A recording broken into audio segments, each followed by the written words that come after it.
إن الله وملائكته يصلون على النبي يا أيها الذين آمنوا صلوا عليه وسلموا تسليما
मुअज़्ज़ज़ मुसल्लिम रहमतुल्लाह व रहमतुल्लाह पर्दा वाले माहौलना अस्सलामु अलैकुम व रहमतुल्लाहि व बरकातुहू मान अल्लाह फरमाए रब्बुल आलमीन की शुक्र सजदा नहीं करें एक बार बोलिए अल्हम्दुलिल्लाह नबी सल्लल्लाहु अलैहि वसल्लम हमारे पूरे लंबरों को दुरूद और सलाम पेश करते अस्सलातु वस्सलामु अलैका सय्यदी या रसूलल्लाह আজকের খুতবার আলোচ্য বিষয় নেককার দিনদার আউলিয়া কিরাম খোদা বিনদের বৈশিষ্ট্যাবলী। আজকের পর্বগুলি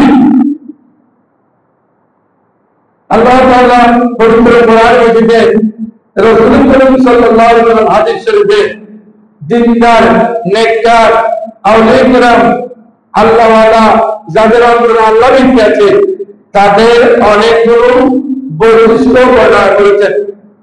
তার মধ্যে একটি বৈশিষ্ট্য হলো তারা সদা সর্বদা আল্লাহর নিকট ইস্তেগফার করবে, নিজের গুনাহ মাফ চাইবে। সুবহানাল্লাহ। হাঁটতে বসতে চলতে ফিরতে নামাজের পরে কোরআন শরীফ পড়ার পরে বিভিন্ন জায়গায় ওনারা আল্লাহর কাছে মাফ চাইবে, গুনাহ মাফ চাইবে, ইস্তেগফার করবে। এরপর আল্লাহ রাব্বুল আলামিন বলেন সাবিরু ইলা মাগফিরাতিন মির রাব্বিকুম ওয়া জান্নাতিন আরদুহা কাআরদিস সামাই ওয়াল আরদ।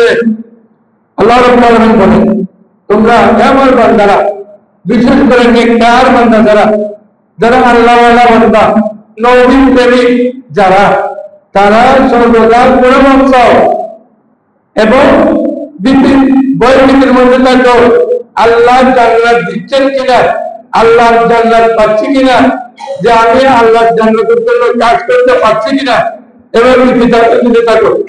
আল্লাহ রাব্বুল আলামিন বলেন ওয়ালিল্লাযিনা আমানু বিল্লাহি ওয়া রাসূলিহি, জান্নাত ব্যবস্থ আল্লাহ রেডি করে রেখেছেন ওই সমস্ত মানুষের জন্য যারা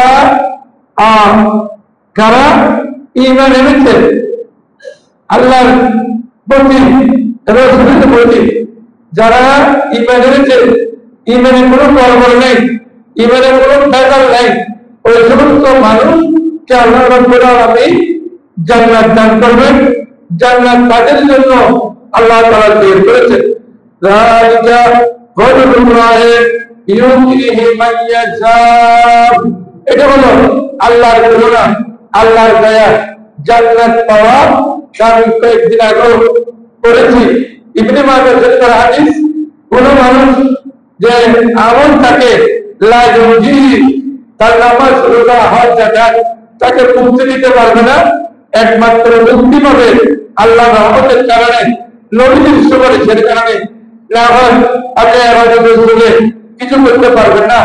আপনার ইবাদত আসলে আল্লাহ কবুল করছেন কিনা এটা তো আপনি জানেন না, আমি জানি না। আমরা যারা মুমিন মুত্তাকি তারা সদা সর্বদা প্রয়োজন সবসময় যে আমরা আল্লাহ রাব্বুল আলামিনের ইবাদত করে যাব, তবে আল্লাহ যদি কবুল করেন এই দোয়া আল্লাহর কাছে করব। এটা হলো নিয়ম। আল্লাহু যুল ফজলিল আযীম। আল্লাহ রাব্বুল আলামিন মানুষকে করুণাকারী, মানুষকে দয়া করেন।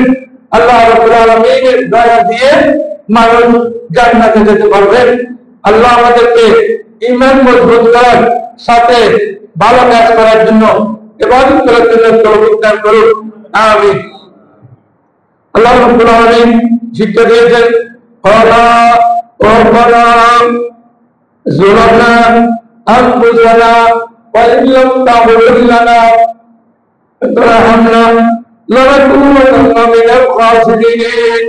আমাদের বাবা আদম এবং আমাদের মা হাওয়া আলাইহিস সালাম ওনারা ব্যস্ত থেকে এই জমিনে নামার পর থেকে আল্লাহর কাছে সবসময় দোয়া করতেন, রব্বানা, হে আমাদের প্রভু, যালামনা আনফুসানা, আমরা তো আমাদের আত্মার উপর জুলুম করেছি, ওয়া ইন লাম তাগফির লানা, আল্লাহ আপনি যদি মাফ না করেন, ওয়া তারহামনা, আল্লাহ আপনি যদি দয়া না করেন, আপনার যদি দয়া না হয়, আপনি যদি মাফ না করেন, লানাকুনান্না মিনাল খাসিরিন, তাহলে আমাদের ক্ষতি হবে। আল্লাহ আপনি আমাদেরকে মাফ করে দেন।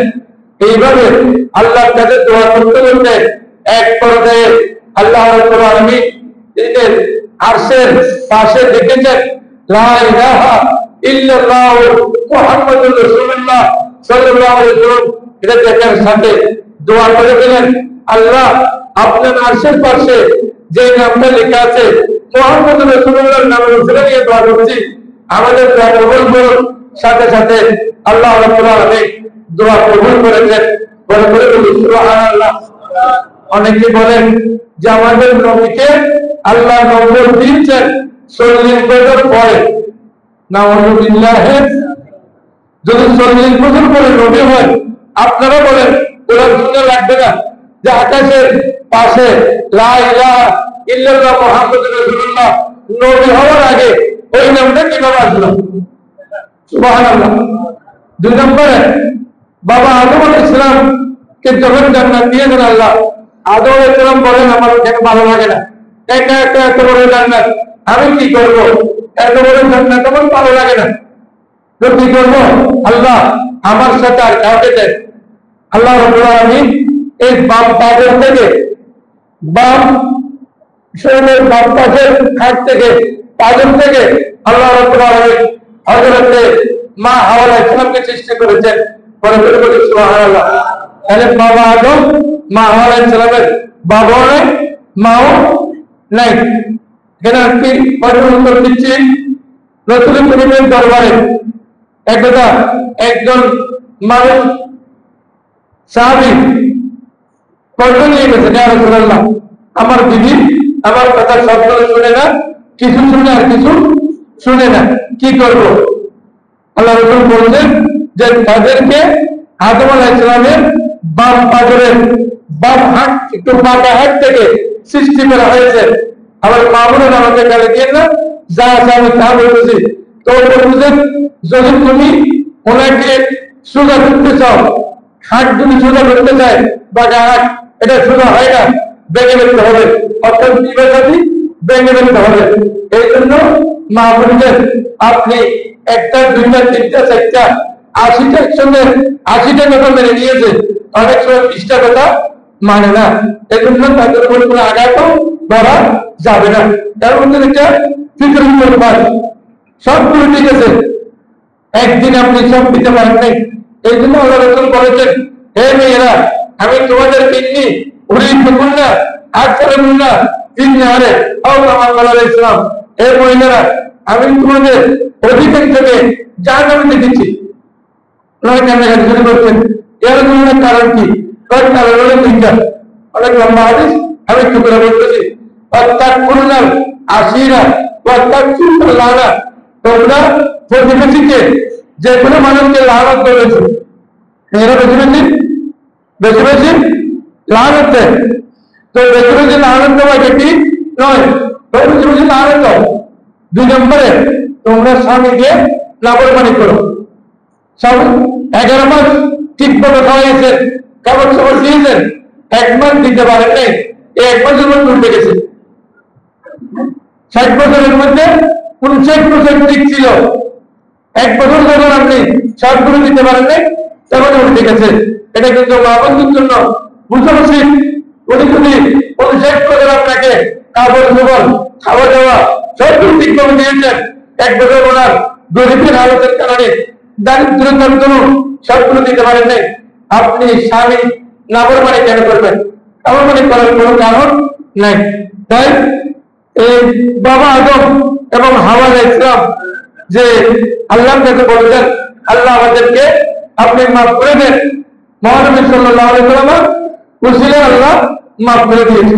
2 নম্বরে যেটা বলতে চাইছিলাম, রাসূল করিম সাল্লাল্লাহু আলাইহি ওয়াসাল্লাম নাম ধরে যখন দরুদ শরীফ পড়েছেন, তখন আদম আলাইহিস সালামের মওলানা হয়ে গেছে। বড় করে বলি সুবহানাল্লাহ। বের মধ্যে তো টাকা নেই, বের মধ্যে তো সোনালি নেই, কোনো বলে নেই, এগুলো নেই।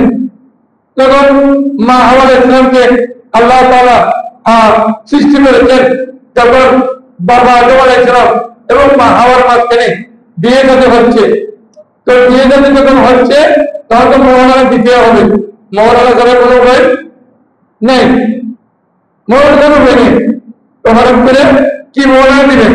আল্লাহ রাব্বুল আলামিন অর্ডার দিলেন, আমার নবীর উপর 3 বার, মুহাম্মদ রাসূলুল্লাহর উপর 3 বার দরুদ শরীফ পাঠ, 5 বার বা 7 বার, এভাবে আছে কিতাবের মধ্যে দরুদ শরীফ পড়েন হে আদম আলাইহিস সালাম, তখন তোমার মওলানা হয়ে যাবে। বড় করে বলি সুবহানাল্লাহ।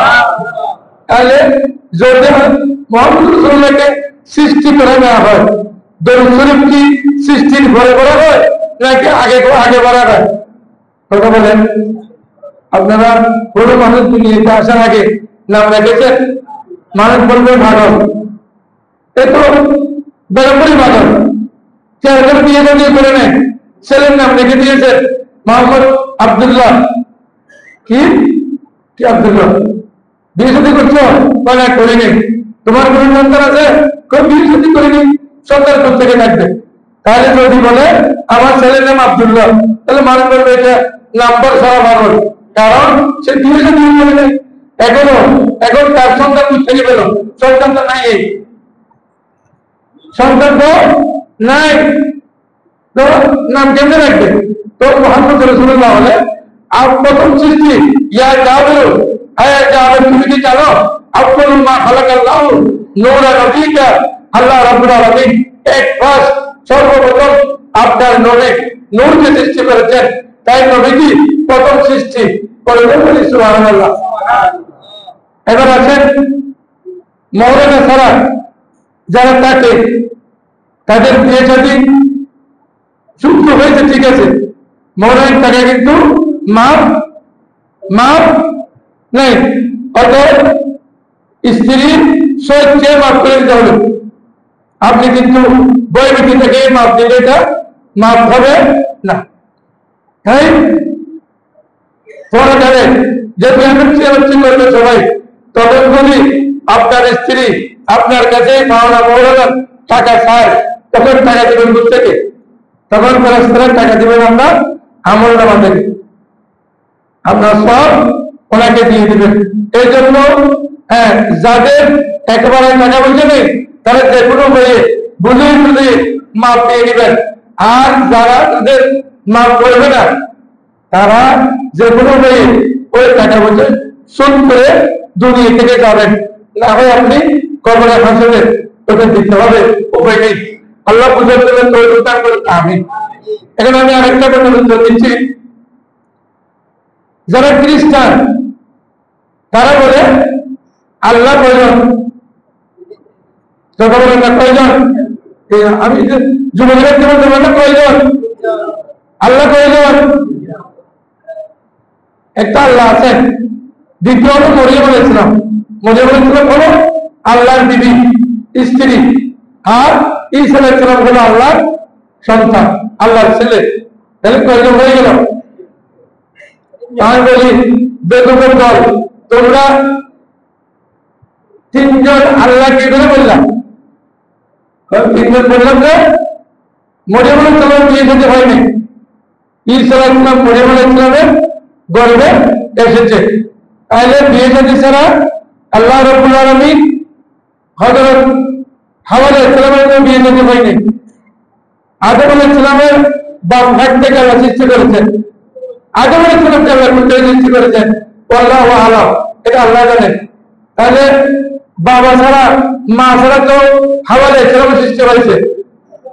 যদি মরিয়ম আলাইহিস সালাম থেকে ঈসা আলাইহিস সালাম হওয়ার কারণে আল্লাহ আল্লাহর স্ত্রী নাউযুবিল্লাহ মরিয়ম আলাইহিস সালামকে করতেছেন, তাহলে হাওয়া আলাইহিস সালামের বাবা আদমের তো মা নাই, বাবা নাই, তাহলে ওখানে কি জবাব দিবেন? নাউযুবিল্লাহ মিন যালিক। তিন কথা না, এক কথা যদি বলবে না মানুষ, এক আল্লাহ তুমি স্বীকার করবে না, তারা মুসলিম নয়। তারা যারা তিন কথা বলে খ্রিস্টান, ওদের সাথে বর্তমানে এই মুসলমানদের সাথে কোন ধরনের বিবাহ শাদী জায়েজ নাই। আল্লাহ আমিন। এর পরবর্তী আল্লাহ বলেন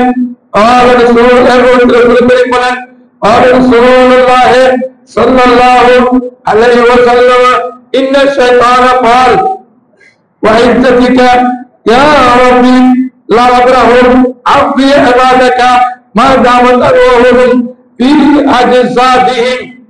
শয়তান সবল করেছে, শয়তান বলতেছে ইবলিস আল্লাহ ফেরেশতাদেরকে অর্ডার দিয়েছেন উসজুদু লিআদম, আদম আলাইহিস সালাম সিজদা করো।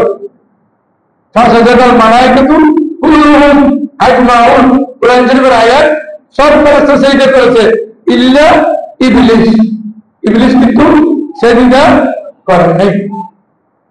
আদম আলাইহিস সালাম যখন ইবলিস সিজদা করেন নাই, আল্লাহ জিজ্ঞেস করলেন ইবলিস তোমার কি হয়েছে, তুমি সিজদা করলে না কেন? আল্লাহ আমি কেমন করে সিজদা করব? আমি তো আদম আলাইহিস সালাম থেকে বড়।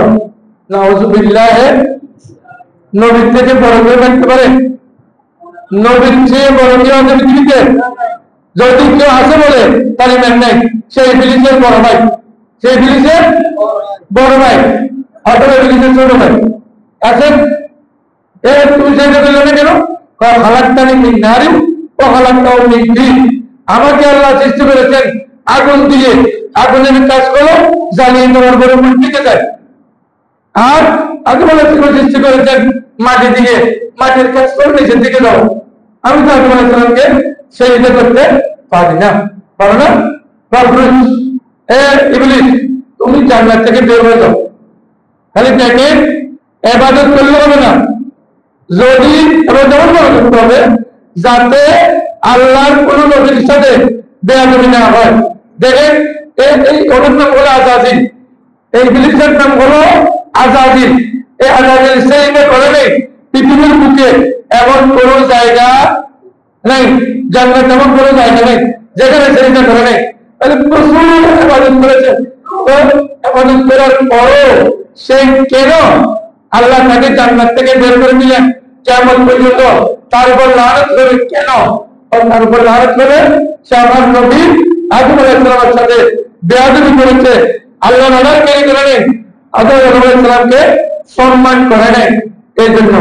তাহলে এখন ওই সিজদা থেকে আমরা যদি আবিষ্কার করি মানুষকে সিজদা করতে পারবে, এটা কিন্তু আবিষ্কার করা যাবে না, নিষেধ।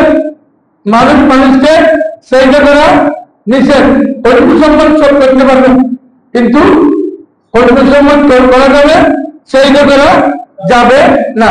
তারা এইদিকে খেয়াল রাখতে হবে। আসেন হযরতে আদম আলাইহিস সালামকে সেইখানে একটার ফলে তাকে যখন বের করে দিয়েছে, এবার ইবলিস সবর করেছে। ইবলিস বলে যে আমি লাকুতান্না সিরাতাল মুস্তাকিম, আল্লাহ আপনি তো আমাকে জান্নাত থেকে বের করে দিলেন, আমি তো আদম আলাইহিস সালামকে পাবো না বুঝলাম, কিন্তু আদম সন্তানকে আমি কিয়ামত পর্যন্ত পেট দিব, কষ্ট দিব, যন্ত্রণা দিব, বিভ্রান্ত করবো। নাউযুবিল্লাহ বলেন। আল্লাহ বলেন ঠিক আছে তুমি কষ্ট দিবে, ঠিক আছে, কিন্তু যারা আমার বান্দা থাকি, যারা আমার আল্লাহওয়ালা বান্দা, যারা রাসূল প্রেমিক বান্দা, যারা ইবাদত গুজার বান্দা, তাদেরকে তুমি মোটেও কিছু করতে ইল্লা ইবাদিয়াল মুখলাসিন, আমার কিন্তু যারা খাঁটি বান্দা তাদেরকে তুমি কষ্ট দিতে পারবে না। কষ্ট দিতে পারবে তাদেরকে, বিভ্রান্ত করতে পারবে তাদেরকে যারা তোমার খালাতো ভাই, ইবলিসের খালাতো ভাই যারা, ইবলিসের মামাতো ভাই যারা, এদেরকে কষ্ট দিতে পারবে। তো ইবলিসের খালাতো ভাই, মামাতো ভাই মানে যাদের নামাজ নেই, রোজা নেই, হজ নেই, যাকাত নেই, ঈমান নেই, তারাও ইবলিসের খালাতো ভাই। আল্লাহ তাআলা করে আমিন বলেন। তো এই ইবলিস সবর করেছে, ও যতদূর পর্যন্ত আদম সন্তান দুনিয়াতে থাকবে আমি ততদূর পর্যন্ত ওদেরকে কষ্ট দিব। এখন কথা হলো এই ইবলিসের খানদান, ইবলিসের জাত, ওরা মরে না, ওদের মৃত্যু নেই। উনি আল্লাহর কাছে চেয়েছে, আল্লাহ আপনি যখন আমাকে বের করে দিয়েছেন, তাহলে আমাকে কিয়ামত পর্যন্ত আমি আপনার কাছে হায়াত চাই, আপনি আমাকে কিয়ামত পর্যন্ত হায়াত দিবেন। তবে আল্লাহ মঞ্জুর করে বলছেন কিয়ামত পর্যন্ত হায়াত আল্লাহ দিবেন। এখন প্রশ্ন হলো ইবলিসকে যদি আল্লাহ না দিতেন তাহলে মনে হয় আমরা সবার জান্নাতে চলে যেতাম, ঠিক কিনা? ঠিক কিনা? বল খেলা অনেকে দেখেছেন, বল খেলা কতগুলো মাঠে এনেছে, ওদের গেঞ্জি হলো সবুজ, আর কতগুলো গেঞ্জি হলো নীল। সবুজের সাথে যখন বল মারে কেউ দেখে না, ওরা তো একে দলের মানুষ, ওরা তো সবুজের সাথে সবুজ যখন বল মানে কেউ দেখে না, সবুজের সাথে নীলের সাথে যখন বল খেলা চলে তখন দর্শকেরা সবাই এই খেলা শুরু হয়েছে, খেলা শুরু হয়েছে। এই আমাদের সাথে ইবলিসের সাথে খেলা চলবে, ফেরেশতারা রেফারি, ফেরেশতারা দেখতেছেন কে ইবলিসকে পরাজয় করে গোল দিতে পারে নাকি ইবলিস থেকে গোল হয়। এমনি ছেড়ে দিলে তো আমরা সবাই বলছি নিতাম, সবাই বলছি। আল্লাহ আমাদের দুধ ত্রুটি নেই, বলতেছেন বল খেলার মতো যে দর্শকেরা দেখবে, ফেরেশতারা দেখবে, ইবলিস তো আপনাকে পরাজয় করে নাকি আপনি ইবলিসকে পরাজয় করেন, এটা দেখবেন। তারপরে আল্লাহ আমাদেরকে পুরস্কার দিবেন। আল্লাহ আমাদেরকে হেদায়েত করুন, আমিন বলেন। আল্লাহ তিনি বলেন আল্লাহ রব্বুম ওয়া ইজ্জতি ওয়া জালালি, আল্লাহ রাব্বুল আলামিন বলেন ঠিক আছে ইবলিস কষ্ট দিবে, এটা 100% সত্য মেনে নিলাম। আল্লাহ বলেন, আল্লাহ সবর করতেছেন এখন, ওয়া ইজ্জতি ওয়া জালালি, আল্লাহ বলেন আমার ইজ্জতের কসম, আমার বড়ত্বের সবর করে বলছি কি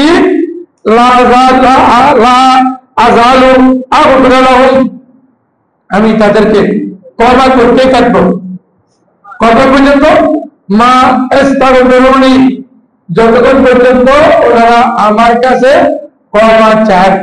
আদম সন্তান আমার কাছে যতক্ষণ ক্ষমা চায় আমি ততক্ষণ ক্ষমা করে দিব। পরে বলি সুবহানাল্লাহ। মানুষ যখন মৃত্যু চর্চায় পড়ে তখন বলেন একজন অজ্ঞানী রব্বানি আলিমেনে অনেকে একটু তওবা করে, এখানে আবার কতগুলো মাস্টার বুঝে যায়, কতগুলো মাস্টারি করে এখন তওবা করলে কবুল হবে না। আপনাকে এই ফতোয়া দিতে কে বলছে? আমি 3 দিন আগে পড়েছি মাদ্রাসায় কামিল ক্লাসে, ইবনে মাজাহ শরীফে আছে আল্লাহ আর তাইবু আনি জম্বে কামাল্লা জম্বালাহু, যখন তওবা করুন না কেন যতক্ষণ পর্যন্ত বান্দা আল্লাহর কাছে তওবা করে আর তওবার পরে এমন হয়ে যায় তার যেমন কোনো গুনাহ নেই। সুবহানাল্লাহ। দ্বিতীয় হাদিসের মধ্যে আছে বলে এমনকি আসমান এবং জমিনের মধ্যখানে যত খালি জায়গা আছে ওই খালি জায়গা পরিপূর্ণ যদি কেউ নাউযুবিল্লাহ না বুঝে গুণে করেছে পরবর্তী পূজাকার করে আল্লাহর দরবারে তওবা করেছে তখন আল্লাহ যে গফুর রহিম আল্লাহ তার গুনাহ মাফ করে দিবেন। পরে করে বলি সুবহানাল্লাহ। তৃতীয় নম্বরে এই যে আমাদের দেশে যেটা তওবা করে অন্তত ইন্তেকালের আগে তার বুঝা হচ্ছে আল্লাহ আমি তো দুনিয়া থেকে চলে যেতে হবে, আমি তো অনেক মানুষকে কষ্ট দিয়েছি, অনেকে যন্ত্রণা দিয়েছি, অনেকের টাকা পয়সা মেরে দিয়েছি, আমি নামাজ রোজা যার ছিলাম না, আমি একটু তওবা করব, আমি একটু তওবা করব।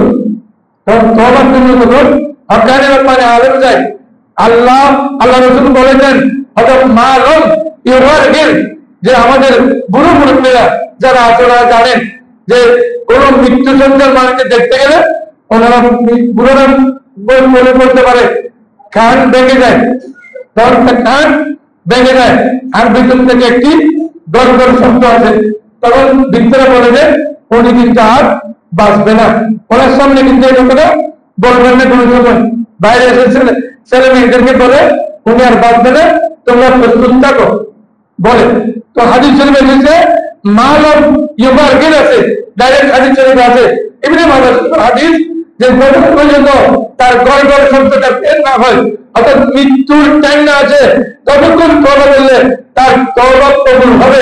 সেখানে যারা মাস্টারি করে তারা আমার শত্রু, কারণ তওবা করে যদি দুনিয়া থেকে যেতে পারে ওই তওবা যদি আল্লাহ কবুল করেন তাহলে তার গুনাহ মাফ হয়ে যাবে। সুবহানাল্লাহ। আরেকটি কথা এখানে করে দিই, ইন্তেকাল হয়ে গেছে, জানাজা হয়ে গেছে, আমাদের দেশে বলে লোকটা কেমন ছিল, আর তিনজন বলে চোর ছিল, তিনজন কি বলে নাউযুবিল্লাহ বলেন বড় করে চোর ছিল, ঠিক আছে দুনিয়াতে চোরটা ডাকাতে ছিল। ইন্তেকালের পরে আর আপনার এখানে বলার কিছু, সে এখন আল্লাহর বিচারে চলে গেছে। যদি আপনার জজকোর্ট থেকে মামলাটি হাইকোর্টে চলে যায় তখন জজকোর্টের মাননীয় বিচারের মহলে কিছু করতে পারেন না, কারণ এটা তো মামলা হাইকোর্টে চলে গেছে। এখানে বলছেন মাননীয় আদালত, আর এখানে বলবে কি লর্ড, ওখানে বলে হাইকোর্টে বলে লর্ড। তো আপনার নিম্ন আদালত থেকে উচ্চ আদালতে যখন মামলা চলে যায় তখন নিম্ন আদালতের করার কিছু থাকে না। চোর টাকার চা ছিল বদমাইশ, দুনিয়া থেকে যাওয়ার পরে আর বদনামি করা যাবে। উযকুরু হাদিস শরীফে এসেছে আল্লাহ রাসূল বলেছেন উযকুরু মাহাসিনা মাওলাকুম, মানে যখন ইন্তেকাল হবে তখন আপনি তার ভালো দিকগুলো মনে করবেন। লোকটা ভালো ছিল, হ্যাঁ মানুষের ভালো মন্দ ছিল, ঠিক আছে, আমি বলছি একবারে খারাপ হলেও ওনাকে আপনারা খারাপ বলবেন না। এই হাদিস শরীফ আমি কয়েকদিন আগে পড়াইছি, আনতুম শুহাদাউল্লাহ ফিল আরদে, আপনারা হলেন অন্যান্য উম্মতের সাক্ষী। আপনারা মুসা আলাইহিস সালাম কি করেছেন, সাক্ষী দেবেন আমাদের থেকে। আপনারা কেউ দেখেছেন তখন কেমন ছিলেন, এই মধ্যে কেউ বলেন না, কিন্তু সাক্ষী বলে বললে আমাদের ভিতরে আমরা খুশি হয়ে যাই। ঠিক আছে, সাক্ষী হলে আমরা সাক্ষী দিব কেমনি, আমরা আমাদের মহানবী সাল্লাল্লাহু আলাইহি ওয়াসাল্লামের জবান থেকে শুনেছি মুসলিমের জন্ম কেমন ছিল, ইসলামের জন্ম কেমন ছিল, তা আমরা সাক্ষী হয়ে যাব। তা এখন সাক্ষী একজন মানুষ দুনিয়া থেকে চলে গেছে, তার পক্ষে যদি আপনি সাক্ষী দেন লোকটা খুব ভালো ছিল, লোকটা আল্লাহ তাকে জান্নাত দিতে পারেন। আপনার কোন ক্ষতি আছে? আপনার কোন ক্ষতি হবে? মানুষ ইন্তেকালের পরে এখন আমাদের দেশে আবার অনেকগুলো রাজনীতিবিদ তৈরি হয়েছে। এই মশলা জানে রাখতেন, যদি সে কোনো পার্টির নেতাও হয়, পার্টির নেতা ইন্তেকাল করেছেন আর এক পার্টির লোক তার বদনামি করতেছে, এটা হাদিস শরীফ মতে নিষেধ।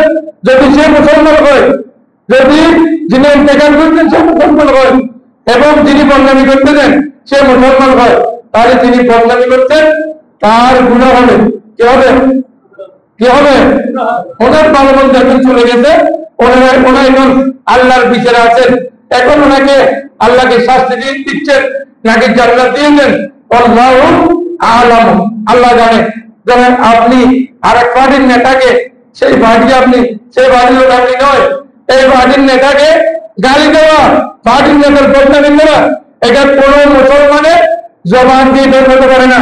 কারণ তিনি এন্তেকাল করেছেন, তিনিও মুসলমান, আর যিনি বদনাম করতেছেন তিনিও মুসলমান। মানুষ এন্তেকালের পরে কোনো ধরনের বদনামি করা যাবে না।